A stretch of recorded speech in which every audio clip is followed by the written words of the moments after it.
亲爱的朋友们，欢迎来到微光夜读。订婚后，女友在闺蜜的教唆下去酒店跟我开了房，没想到一觉醒来，女友和闺蜜却对我各种勒索。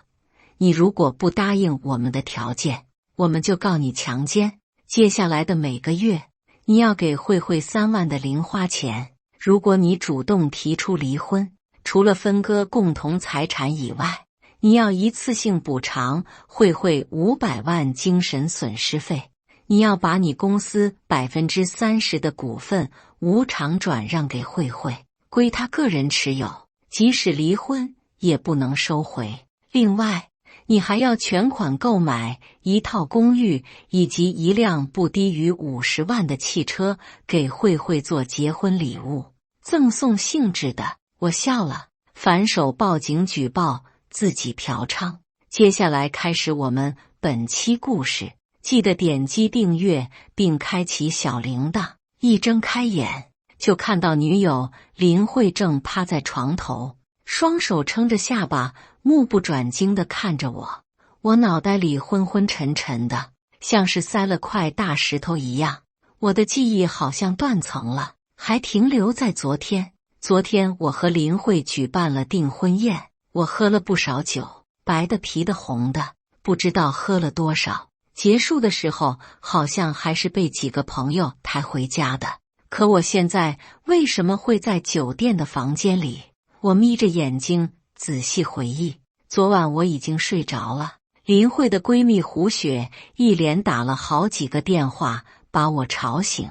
她说我和林慧订婚了，她作为林慧最好的闺蜜，没能参加我们的订婚宴，实在抱歉。为了弥补，她在 KTV 开好了包房，要单独给我们庆祝一下，还说林慧已经到了。我赶到以后，又被她灌了不少酒。胡雪带着林慧提前离开，随后打电话说有个惊喜给我，位置已经发给我了。想到这里，我连忙拿起放在床头柜的手机，果然胡雪给我发来的是酒店名字和房间号。再往后的事情，我一点也想不起来了。亲爱的，怎么了？林慧依偎在我怀里，手指在我胸口滑动，我的脸一下子变得滚烫起来。林慧是我交往的第1个女朋友，我们之间最亲密的举动也就是拉拉手和拥抱。她裹着睡袍，我赤裸着上身。看这样子，昨晚我们应该是一起住在酒店了，这让母胎单身的我着实有点不好意思。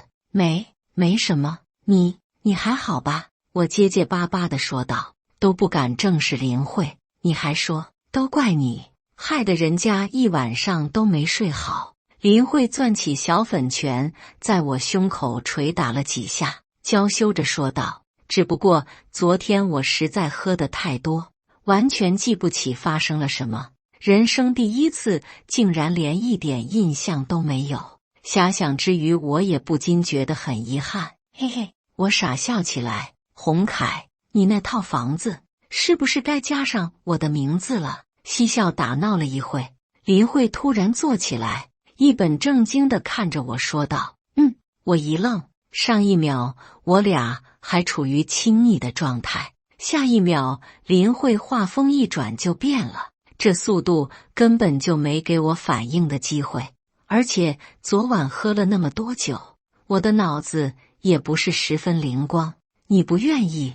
林慧的脸色一下子变得十分难看。不是，你能重说一遍吗？我没听明白。我赶紧摆手解释，我再说10遍，你的房本加上我的名字，你的房本加上我的名字。林慧一口气重复了10遍，这次我听清了。可我万万没想到，在这么美好的一个上午，他竟然会跟我提出这么一个要求。我沉默了。洪凯，这点小事你都不能答应我，没想到你竟然是这样的人。还是说你跟我结婚的目的，就只是为了找一个能陪你睡觉的人？林慧抓起枕头朝我砸了过来，这一刻的他让我感觉很陌生。不管你愿不愿意，都必须答应。你猜这是什么？见我不吭声，林慧从床上拿起了她的内裤和袜子，这上边有你的体液。如果我拿着这2样东西去警局告你，你说你会不会被定个强迫妇女意愿发生关系的罪名？林慧冷笑着说道。我的瞳孔瞬间收缩，强迫妇女意愿发生关系，那不就是强奸吗？我跟朋友合伙开了家小公司，1年能有180个 W 进账，收入还算过得去。因为性格内向，我的社交圈子很小，就那么几个有限的朋友。为了排解无聊，我进了一个同城聊天群，聊了差不多半年。有人提出大家都在同一座城市，干脆办个联谊会，面线1次。我也在这场联谊会上见到了林慧。林慧比我小2岁，也处于大龄未嫁、被父母催婚的过程中，目前在一家小公司当文员。由于我们在群里聊过几次，挺有共同话题的，不知不觉就坐在了一起。联谊会结束，我俩就鬼使神差地确定了关系。之后的发展就像坐了火箭一样，当天确定男女朋友关系，第2天通讯录的备注就成了亲爱的，第3天我们就开始约会了。想想就像是在做梦一样。得知我们交往后，双方的父母专程从老家赶来，一起吃了顿饭。我父母按道菩萨保佑，林慧的父母对我也很满意，连我的名字还没记牢，就询问我打算什么时候结婚。到了我这个年龄，结婚不像是结果，更像是任务，反正迟早都要走到这一步，早一点晚一点也没区别。于是这顿饭就变成了婚事研讨会，双方父母的意见高度统一，宗旨是越快越好。一顿饭吃了2个小时，婚礼的细节都敲定了，半个月后订婚，再过半个月结婚。算上我和林慧交往的时间，满打满算，我们认识2个月就要成为正式夫妻了，堪称闪婚。哪知道昨天刚订婚，今天林慧就开始跟我提条件了，还威胁起我来了。我名下有一套房子，4室2厅3卫，270多平，位于市中心黄金地段，是7年前我刚开始创业的时候买的。当时我已经决定要定居在这座城市，父母考虑到我手头没什么钱，还贷压力又大，于是就掏空老本给我全款买了这套房子，就当是给我提前准备婚房了。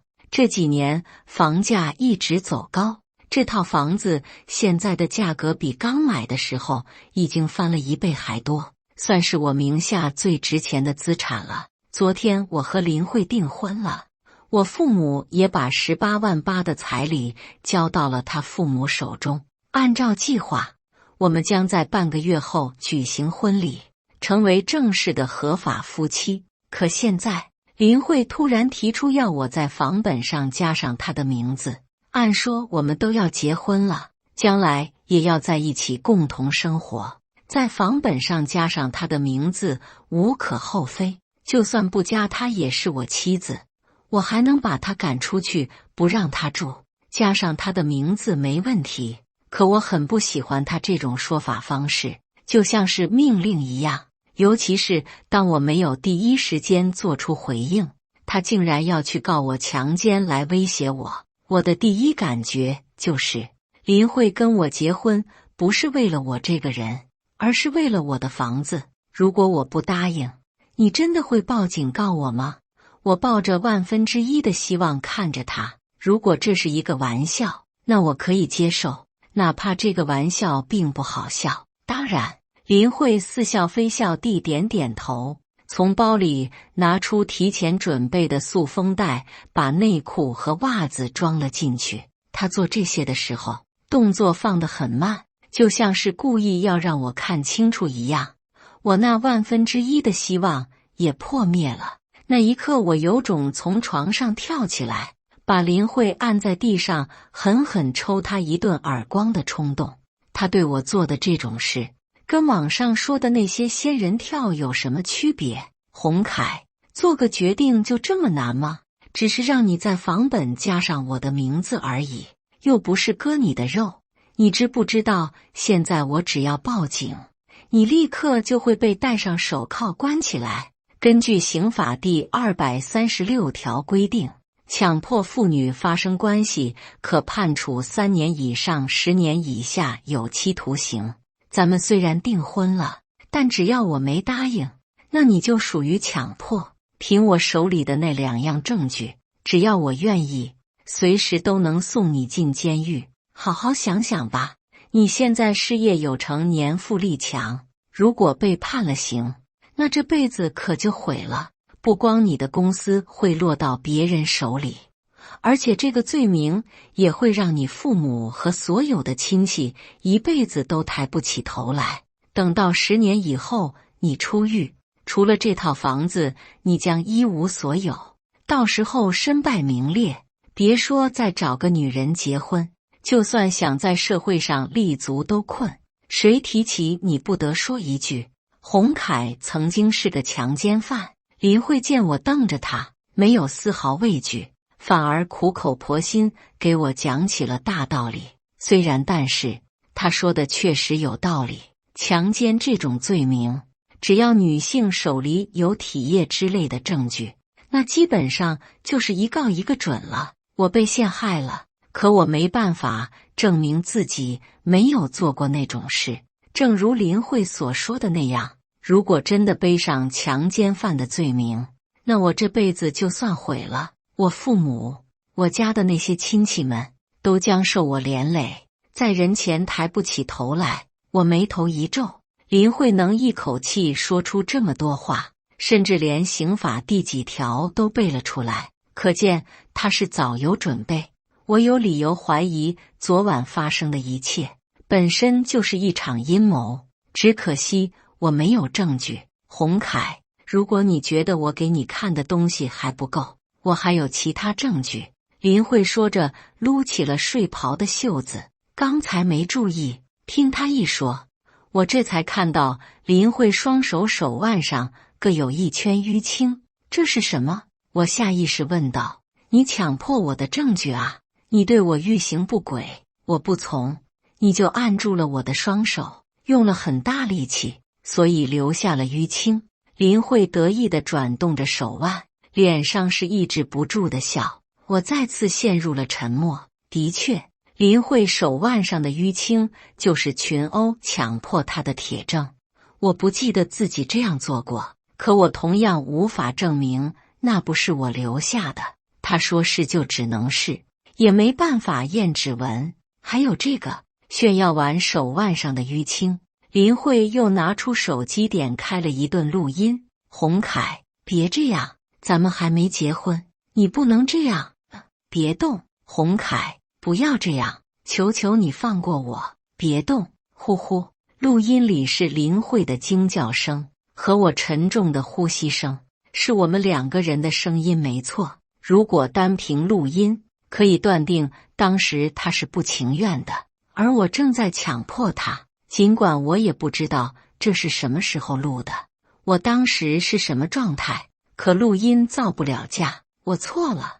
林慧这哪是早有准备，是早早就做好了充足的准备，连一点辩解的余地都没给我留。只要我不答应他的条件，他随时都能把我钉在耻辱柱上。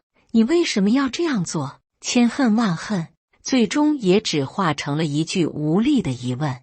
因为我绞尽脑汁，也没发现自己有一丁点翻盘的余地。现在的我，就是林慧手心里的一块橡皮泥，只能任由他拿捏。很简单，我的年龄不小了，结一次婚不容易。我不想你哪天突然觉得我厌烦了，甩掉我。到时候我岂不是得不偿失？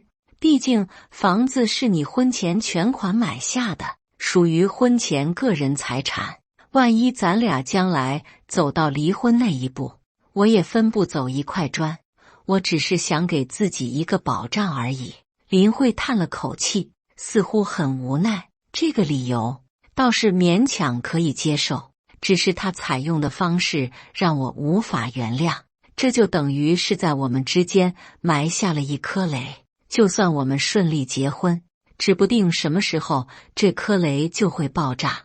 我似乎已经预见了我的婚后生活，如果不想一味的妥协，最终也只有离婚一条路。洪凯，为你自己想想，为你父母想想，其实也不是什么大事，不是吗？林慧笑着说道，想拉我的手，被我躲开了。就在这时，门铃突然响了，我浑身一激灵，还以为是警察来了，第一反应就是想从床上跳下去。别害怕，是熟人。林慧起身去开门，随后胡雪的身影出现在我眼前。都搞定了。胡雪看都没看我一眼，就冲林慧问道，快了。林慧点点头，随后开始穿衣服。洪凯，道理我都跟你讲清楚了，怎么做你自己决定。下午2点，你带齐所有手续，咱们政务大厅门口见。晚1分钟，我直接报警。林慧换好衣服后，冷着脸甩下一句话就走了。洪凯，提醒你一句，别拿自己的命运开玩笑。胡雪冲我做了个抹脖子的手势，也走了。我坐在床上，心里如同惊涛骇浪一般。胡雪突然出现在这里，还有他的态度，看来他也掺和了一脚。事情比我想象的更复杂，我不能坐以待毙。看着离开的胡雪等人，我连忙翻起了微信，翻看起了和林慧之间的聊天记录，想要找到一些对他不利的东西，可从头看到尾全都是普通的聊天，没什么不对的。就在我准备放弃的时候，又看到了胡雪的名字，抱着试试看的心态点开了。枫叶酒店808房都准备好了，你快点过来。这是最后一条消息记录，他昨晚发给我的，在网上还有一条转账记录，2000块，看时间也是昨天晚上的，不过我不记得什么时候给他转过账，难道是他偷着用我手机转的？胡雪这人平时挺小气，爱占小便宜，能干出这种事。问题我的手机是密码支付，他又不知道密码，怎么转？大概率还是我自己转的。可我为什么要给他转钱呢？他在 KTV 开了包房，叫我和林慧去喝酒，然后诱导我把酒钱转给他，或者中途他要买什么东西钱不够，让我转钱给他。我想不起来了，一点印象都没有。不过这条转账记录让我想到了一个破局的法子。下午2点，我带着身份证明和房本准时来到了政务大厅，林慧已经在门口等着了，胡雪也在。洪凯，时间掐得真准，你再晚到1分钟，我就要报警了。手续都带齐了吗？林慧冲我举起了手机屏幕，上边显示着报警电话。林慧，咱们能谈谈吗？我握了握拳，用商量的口吻说道，这件事情能尽量以最低的程度解决，最好。还有什么好谈的？该说的话已经说明白了，你该不会是想要劝我放手吧？林慧眉头一挑，语气已经不是很友善了。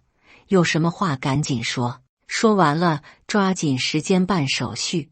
林慧显然觉得现在主动权在他手上，我只有被拿捏的份，举手投足间都透露着趾高气昂的架势。这要不先让他回避一下？我看了眼胡雪，犹豫着说道，自从得知他极有可能也是幕后黑手之一，我对这女人就提高了警惕。不用，胡雪和我一样，你要说什么不用逼着他，他的意见就代表我的意思。林慧想也没想就拒绝了，那我没什么可说的了。我叹了口气，知道自己想劝林慧改主意的幻想破灭了。不过冥冥之中自有天意，办理房产登记的窗口因为系统更新，没法办理业务，只能等明天恢复了才行。所以林慧的名字暂时没法加在我的房本上了。本来我打算找借口离开，却被林慧叫到了休息区，说有事跟我谈。你先看看这个。胡雪一边说着，一边从包里拿过一份协议书，递给了满面狐疑的我。我知道，我们用这个办法，你们其实已经不是事实上的夫妻了。你肯定非常想要离婚，但没办法，我们就这么现实，就想要个保障。这样，你每个月要给慧慧3万零花钱，注意，只是零花，供她个人支配，不能做其他用途。如果你主动提出离婚，除了分割共同财产以外，你要一次性补偿慧慧500万精神损失费。如果是慧慧主动提离婚，共同财产同样需要分割，但精神损失费可以减少到300万。你要把你公司30%的股份无偿转让给慧慧，归她个人持有，即使离婚也不能收回。还有，订婚时你家给了慧慧18万8，那只是象征性的彩礼。办婚礼的时候，你家要再出66万6的彩礼，这样慧慧家才有面子。另外，你还要全款购买一套公寓以及一辆不低于50万的汽车给慧慧做结婚礼物，赠送性质的金银珠宝那些也全部要按规格配齐，具体的数量和种类都写在这上边。你签字后就赶紧着手去准备吧。当然了，如果你不答应的话，那我们只能报警了。胡雪越说越兴奋，手舞足蹈地对我提出了一连串要求，然后厚厚的一沓，足有10几页。我强忍着内心的震惊，翻看仔细看了起来。婚前协议书，甲方林慧，乙方洪凯，甲乙双方秉承公平公正原则，自愿签署该协议。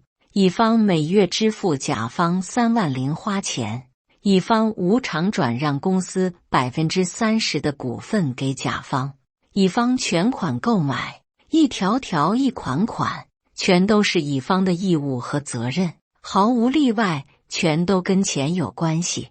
这哪是什么婚前协议，分明就是欠条。归根结底，他跟我结婚，为的就是从我这里获取财富。他有足够的时间把我剥皮熬骨，炸得干干净净。不可能，你的要求太过分了。我把协议书扔在桌上，果断拒绝了。洪凯，你想死吗？胡雪瞪着眼睛吼道。胡雪，你一个外人，凭什么对我和林慧的事指手画脚？你只是他的朋友，不是他妈。我冷冷地笑了笑，慧慧的事就是我的事，我说行就行，我说不行，就算慧慧他妈同意也不行。胡雪站起来，双手叉腰，一副由不得我决定的语气。你强奸了慧慧，这是事实。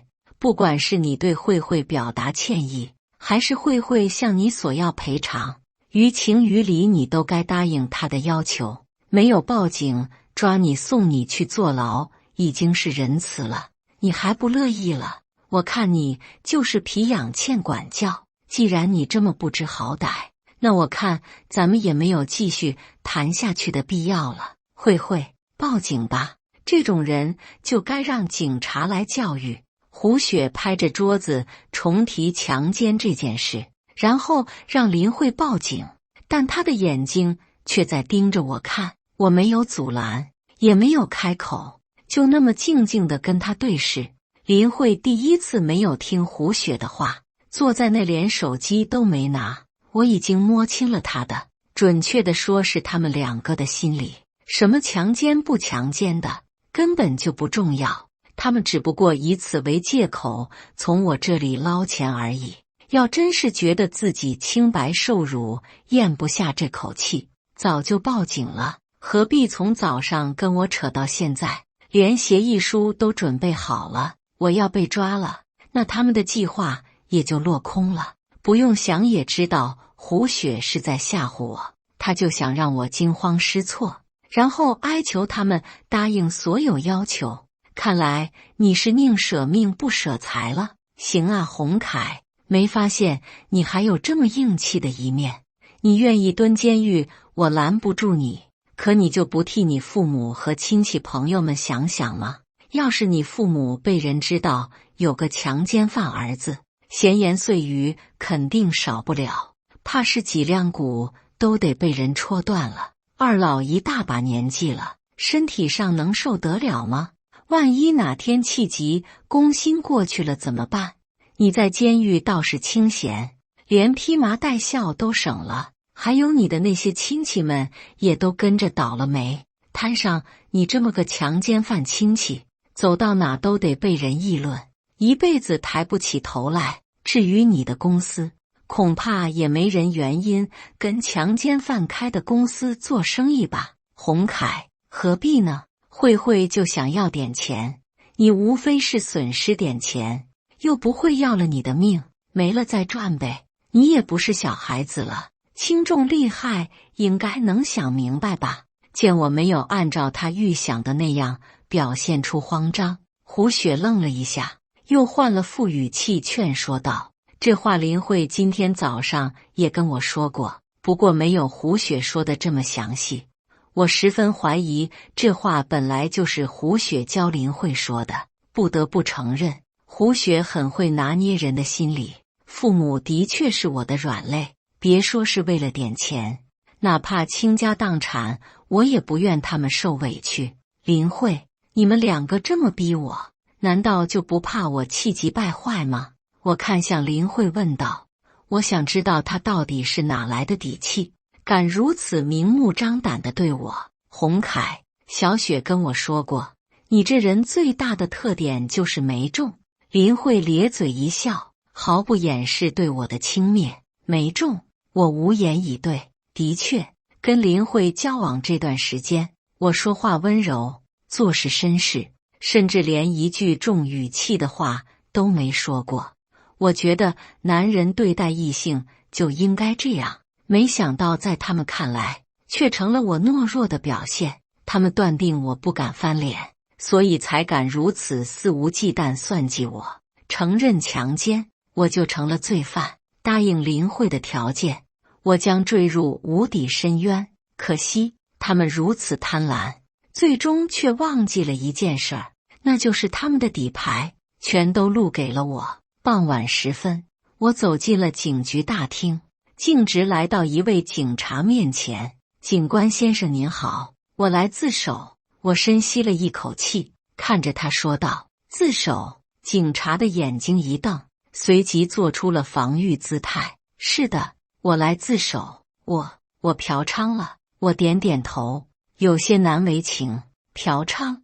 那位警察失声叫道。估计他也没见过因为这种事来自首的人。然后整个大厅的警察全都扭头看向我。好吧，跟我过来做笔录。警察已经从意外平复过来，似笑非笑地说道。来到问询室，警察摊开记录本，让我坐下录口供。昨晚我多了点，就想找个女人放松一下。我整理了一下脑海里的台词，开口说道：我有一个叫胡雪的朋友，他跟我提过他有找女人做特殊服务的路子。昨晚我们在一起喝酒，然后我就跟他说了，他给我安排了一个女的，收了我2000块钱，有转账记录的。然后他给我发来了酒店的名称和房间号。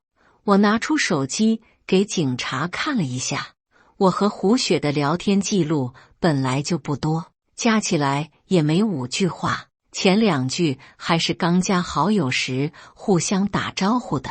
然后呢？警察把聊天记录留存后又问道。然后我就去了酒店，没想到胡雪给我介绍来的女人竟然是我的未婚妻。我故作气愤地捶了下桌子。你先等会，你说你有未婚妻，然后你又去嫖娼，你通过朋友给你介绍来的卖淫女是你的未婚妻？警察揉了揉额头，显然是有点懵了。基本上就是这样。昨天中午，我和我未婚妻在酒店办了订婚宴，晚上她就出现在酒店的客房里。我点点头说道：中午订的婚，晚上就去嫖娼，所以你来警局到底是自首嫖娼，还是举报你未婚妻是卖淫女？警察们一副吃到大瓜的表情，全都围了上来。我未婚妻是不是卖淫女跟我没关系，我主要是今天酒醒以后为自己的罪责寝食难安，良心上过不去才来警局自首的。我一本正经地回答道：算了，你等会，你这是有点复杂，我先请示下领导。警察嘬着牙花子走了，不一会又带着一位警察回答问询室：洪凯是吧？你知不知道报假警占用警力资源也是违法的行为？那位年纪稍长、看警衔就是领导的警察拿起问询记录看了一遍后问道：我知道，我愿意负责。我一本正经地说道：把你未婚妻还有给你介绍卖淫女的朋友，他们的姓名、年龄、联系方式和住址都写下来。那位警察把纸笔递给我，我毫不犹豫写下来林慧和胡雪的个人信息。洪凯，虽然你自首嫖娼，但这并不代表你可以不用受处罚。你先在这待着，等我们把这2个人带回来询问后再做决定。那位警察拿起纸，说了一句后转身离开。警方办事的效率就是快，半个小时后，林慧和胡雪就被带了回来。洪凯见我也在警局，林慧有些失态地惊叫一声，随后他和胡雪对视了一眼，看得出来2人都有些紧张。什么？警官先生，你说我介绍我的闺蜜向她未婚夫卖淫？听警察讲完经过后，胡雪直接跳了起来。他万万没想到会是因为这个原因被带回警局。安静点，不要大呼小叫的，看看这是什么地方。警察拍了下桌子，胡雪这才悻悻坐下，和林慧一起瞪着我。洪凯来警局自首嫖娼，作为当事人，你们2个解释一下，这到底是怎么回事？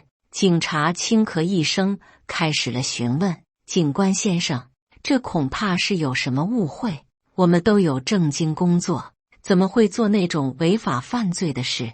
再说，洪凯和林慧昨天就已经订婚了，洪凯会不会嫖娼我不知道，可林慧绝不会卖淫啊，可能是他们2个有什么小矛盾，洪凯故意栽赃陷害报复我们呢。胡雪一脸无辜地辩解道：洪凯，对方不承认他们存在卖淫行为，你怎么解释？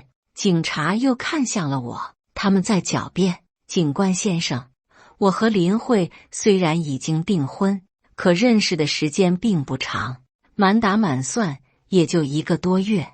我们是在一个同城聊天群认识的，我被父母催婚逼得紧，这才决定跟林慧结婚。他说他在公司做文员，可具体是哪家公司我都不知道。不怕您笑话，我今年都30多了，还是第一次谈对象，以前连女孩子的手都没拉过。跟林慧交往以后，我们的亲密举动也仅限于拉手拥抱。我是个生理正常的男人，偶尔也会有那方面的冲动，可林慧从来没答应过。昨天我喝多了酒，冲动之下就想找个女人释放一下。昨晚我们在 KTV 喝酒，胡雪悄悄告诉我她有这方面的路子，让我给她转2000块钱，她给我安排，然后她和林慧就提前走了，没多会就把酒店和房间号发给我了，转账记录和聊天记录您也看到了，我没有撒谎。说实话，我现在怀疑林慧就是做皮肉生意的，胡雪就是个拉皮条的，有可能是胡雪给我发错了房间号。林慧本来是他安排接待其他人的，我先诉了一通苦，然后又委屈巴巴地说道：“放屁，胡说！”胡雪和林慧异口同声地嚷道：“安静！”警察又拍了一下桌子：“警官先生，洪凯分明就是造谣诽谤，往我们身上泼脏水呢。我们根本不是那种人。”胡雪指着我，气得手都开始哆嗦了。是吗？那转账记录和聊天记录你怎么解释？警察拿出打印好的聊天记录，让胡雪解释。昨天我们去 KTV 喝酒，我出的钱，洪凯主动把钱转给我的。至于酒店的位置信息，那是林慧拜托我给洪凯准备的惊喜。胡雪委屈巴巴地解释：“胡说，是你说我们订婚你没到场，所以才请我们唱歌喝酒的。你请客为什么要我花钱？我钱多的没地方花了。明明就是喝酒的时候，你偷着问我想不想找个女人泄火，我一时糊涂就答应了。你说2000就能给我安排好，我才给你转的钱。酒店的信息也是你发给我的。林慧要给我惊喜，为什么不自己告诉我，还要托你转达？”我强硬的反驳：“对呀，人家小两口的事，你掺和什么？还有，你怎么能证明这2000不是嫖资是酒钱？”警察也神补刀：“你们胡说八道，反正不是他说的那样。”胡雪瞠目结舌，话都说不利索了，显然想不到我竟然会有此反击。注意你的态度，这是警局，不是耍无赖的地方。警察立刻训斥：“洪凯，没想到你这么卑鄙，你可要想清楚这么做的后果。你确定还要继续下去？”胡雪不敢跟警察顶嘴，只能把火气发到我头上。“警官先生，你也听到了，他在威胁我。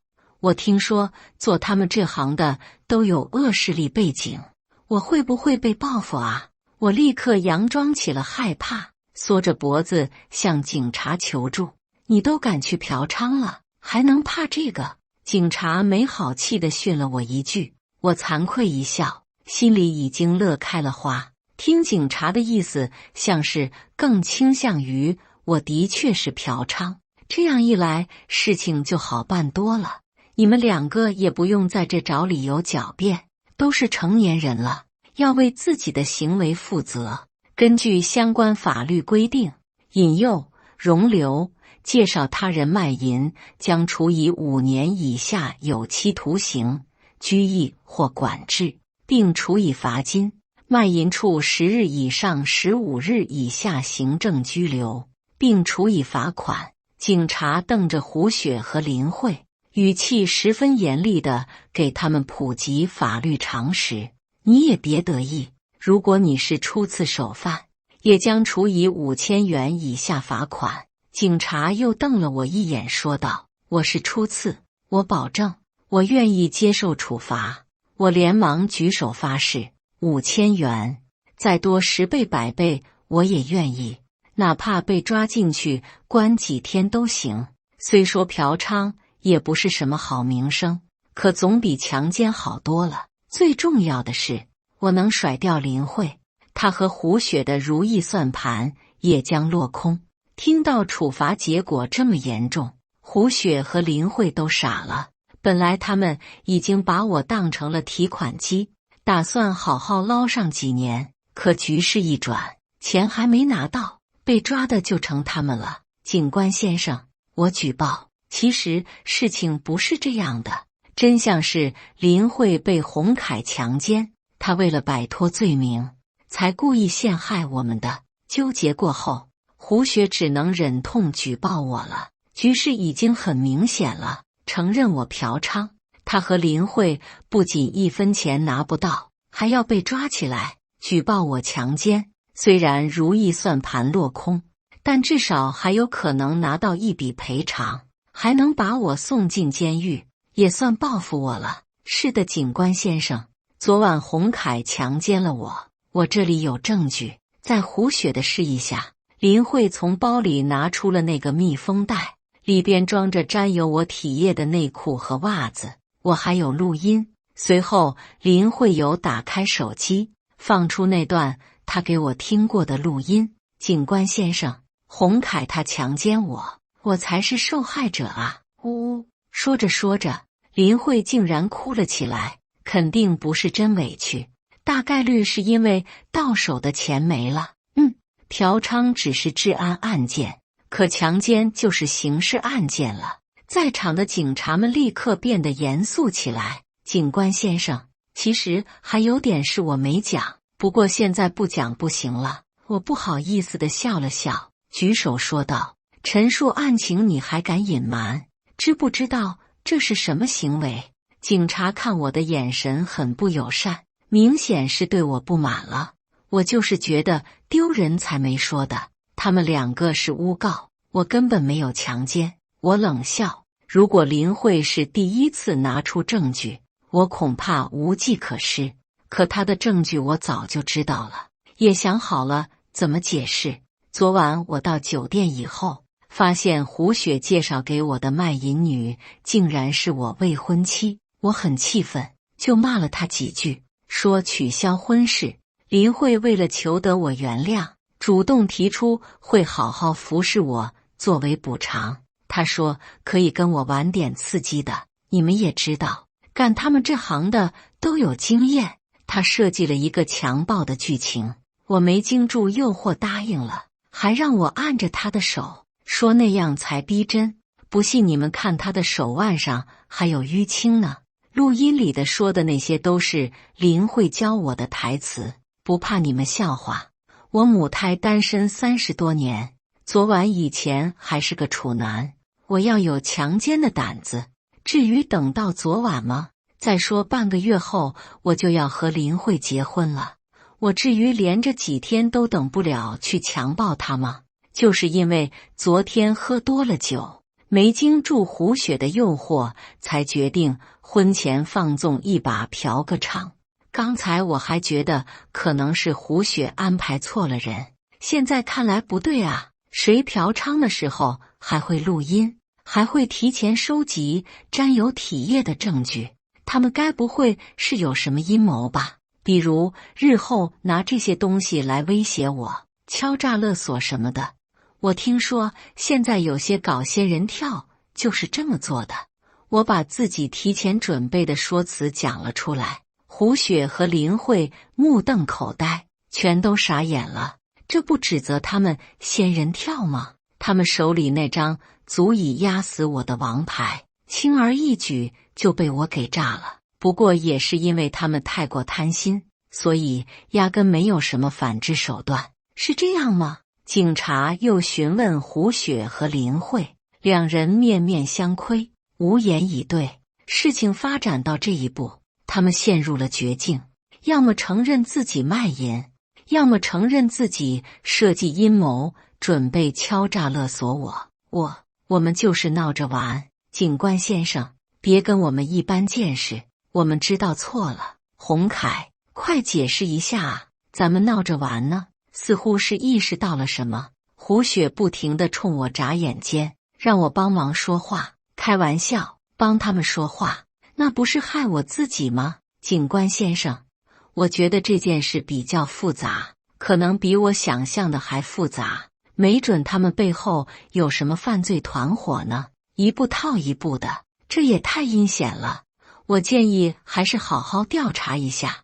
我向警察提出了建议，然后我就注意到胡雪的身体猛地一抖，脸色瞬间变得惨白。洪凯，你个王八蛋，你害我们，你等着，我跟你没完。胡雪和林慧气得对我叫骂起来，是不是还想给自己再加一条在警局闹事的罪名？警察怒斥一声，把他们两个分开关押，深入调查一下。那位警察领导一挥手，立刻有人上去要把胡雪和林慧带走。警官先生，我承认我是一时贪财，就想趁机赚点钱，才给洪凯介绍卖淫女的。不，林慧不是卖淫女，其实我没有拉皮条，就是想捉弄他们一下。我退钱行吗？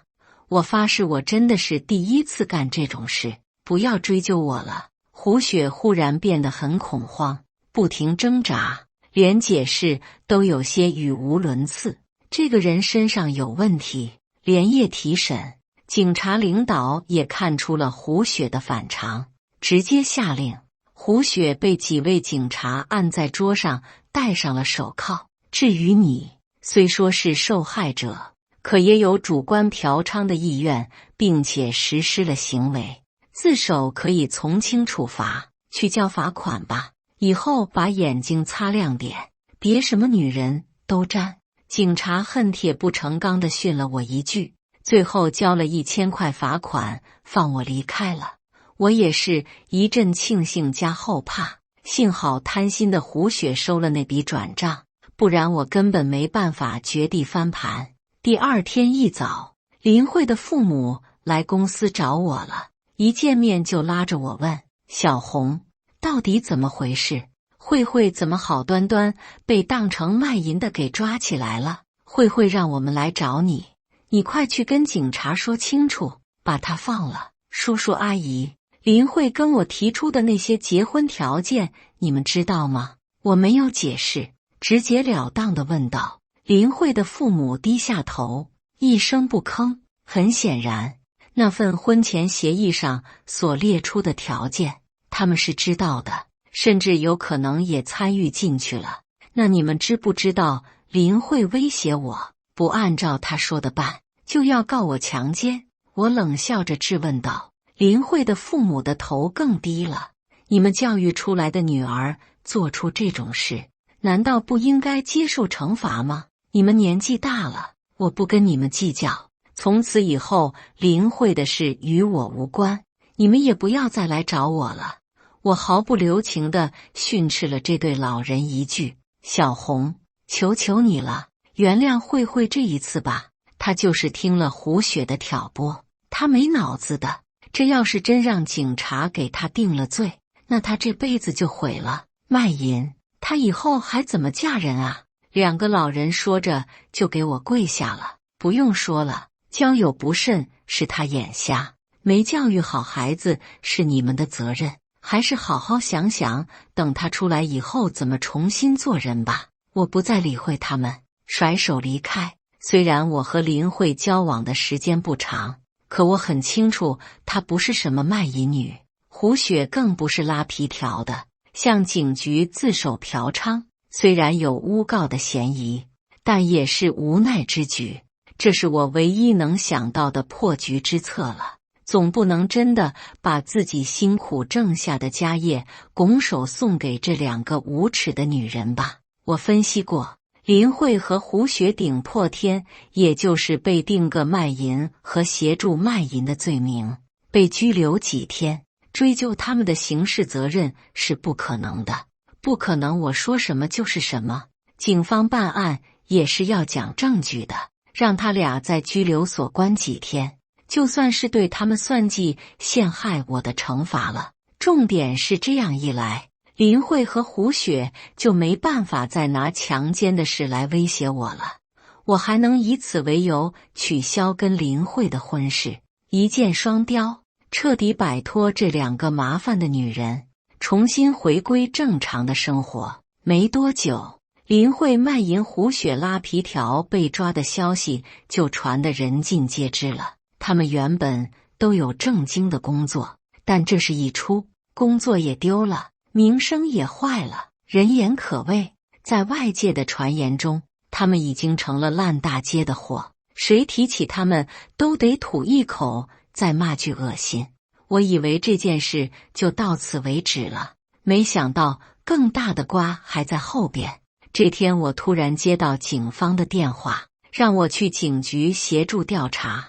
我的第一反应就是东窗事发了，是我诬告林慧卖淫的事被警察知道了，还是林慧和胡雪绝地翻盘，坐实了我强奸的罪名？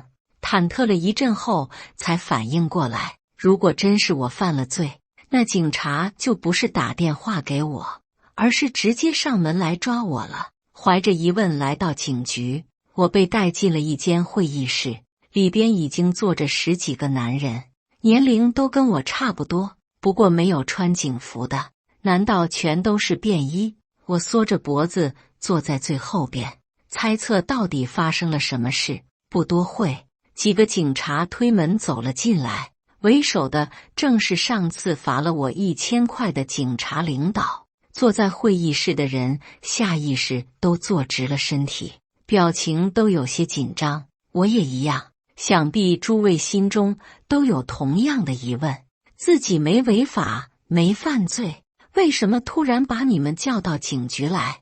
这件事还要从头说起。半个月前，有人来警局自首，举报自己嫖娼，而他嫖娼的对象正是刚刚和他订婚的未婚妻。接到举报后，我们警方迅速将当事人带回警局询问，男方自首嫖娼，女方否认卖淫，之后又牵扯出女方举报男方强奸的事。那位警察领导坐下后，缓缓开口说道：“我听着听着就有点傻眼了，这剧情怎么这么熟悉？这不就是我吗？”警察领导说到这停顿了一下，按了下遥控器，紧接着会议室背景墙就亮了，一个女人的照片被投放出来。我瞬间瞪大了眼睛，这女人我认识，胡雪。当时那位举报自己嫖娼的男士辩解自己并未强奸的过程中提出，希望警方能进行深入调查，说他怀疑女方是有预谋的栽赃犯罪。这位男士的话给我们警方提供了一个很好的思路。当时照片上这个女性嫌疑人的异常反应也引起了我们警方的怀疑。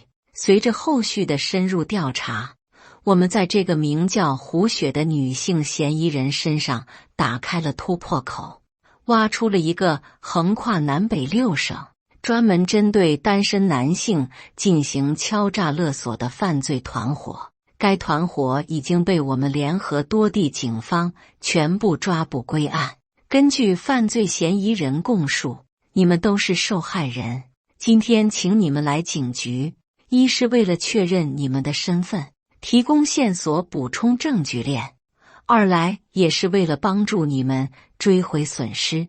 稍后会议结束后，会有专人对你们进行问询，请你们尽可能详细回忆自己被骗的过程，减少遗漏。随着警察领导的讲述，我总算弄清楚是怎么回事了。原来在场的都是受害人啊！我们顿时生出了一股同病相怜的感觉。没想到我一语成谶，当时随口说的句气话竟然变成了真的。胡雪他们还真是有预谋、有组织的犯罪团伙。之后，警察领导又对这个犯罪团伙做了个介绍，就像他一开始说的那样，胡雪所在的犯罪团伙就是专门选择像我这样经济条件尚可，同时面临家中催婚的单身大龄男人进行犯罪的。犯罪手法也基本相似，团伙里有专门担任骗婚角色的女性，然后以恋爱结婚为理由和男方交往，订婚后便会以各种理由把男方骗到酒店开房，发生关系后再以强奸为要挟谋取利益。这种犯罪模式分长线和短线2种，短线就是狮子大开口，敲诈一笔钱就走，然后换另一个目标下手。长线就像是林慧对我这样，不光订婚还要结婚，先从房产入手，再一点一点提出各种要求，威胁受害人满足，获取更大的利益。基本上所有的受害人在面临威胁时，都只能选择妥协，不想坐牢身败名裂，就只能答应对方提出的各种要求，直到被榨干最后一滴油水，然后抛弃。明明知道自己是被陷害的，可为了名声、事业等等，也只能咬着牙认倒霉。短短几年间，这个犯罪团伙实施犯罪数百起，敛财数十亿，甚至还有2名受害人被逼无奈选择了轻生。这位向警方提供了侦破线索的男士也在你们其中。洪凯，站起来跟大家打声招呼吧，你们也算难兄难弟了。警察领导突然点了我的名，我有点不好意思地站了起来，冲大家尬笑。洪凯是警方目前所知道第一个没有向犯罪团伙妥协的受害人，他没有选择鱼死网破和犯罪团伙抗争，而是采取了更为机智的手段进行了反击。犯罪团伙以强奸威胁他，他就设计反告嫌疑人，而且还大获成功。也希望大家能多向洪凯学习，遇到违法犯罪的行为要勇于抗争，而不是一味的妥协，这样只会助长犯罪分子的嚣张气焰。洪凯，你是在场这些受害者中唯一没有遭受损失的，跟大家讲几句吧。警察领导笑呵呵地看着我，我与罪恶不共戴天。纠结片刻，我挥拳高喊。会议结束后，我被警察领导单独叫到会议室聊了一会。订婚时我父母给林慧家的彩礼，警方已经向林慧父母下达了通知，勒令他们限期退回。至于其他的，我也没什么损失。相比起那些被骗光房产和资产的受害人，我可以说是全身而退了。胡雪基本上已经可以定性了，剩下的就是等待法院审判了。根据我们以往的经验，他这种情况最少也要在监狱里关10年以上。林慧的情况有点复杂，我也想征求一下你的意见。坐下后，警察领导给我倒了杯水，开门见山地说道：他们不是一伙的吗？我和林慧还没有领证，严格的说我不算他的亲属，为什么要征求我的意见？我有些不解地问道。是这样，林慧并不是这个犯罪团伙的成员，她和胡雪认识很多年了，并不知道胡雪是干什么的。根据胡雪和林慧交代，胡雪在林慧和你开始交往，从侧面了解到你的条件后，才跟林慧商议要算计你。也就是说，林慧充其量只能算是这个犯罪团伙的临时工，真正的主谋还是胡雪。林慧是我交往的第一个女朋友，我们之间最亲密的举动也就是拉拉手和拥抱。听作为回报，林慧向你索要的公司股份以及那套公寓房和汽车，其实就是给胡雪的。林慧希望你能看着往日的情分上原谅他，出具一份谅解书。警察领导向我透露了一点内幕，所以您是想帮林慧求情？我不禁皱起了眉头。不，你误会了。不管林慧是否被他人教唆，他犯罪都是事实，不可能逃避法律责任。我只是办案警察，在职责范围内向你转达一下他的话，至于如何决定，由你做主，我不干涉。警察领导笑着摆摆手解释，我相信法律。沉吟片刻后，我做出了决定。原谅是不可能原谅的，犯了错就该承担后果，不管是因为什么原因。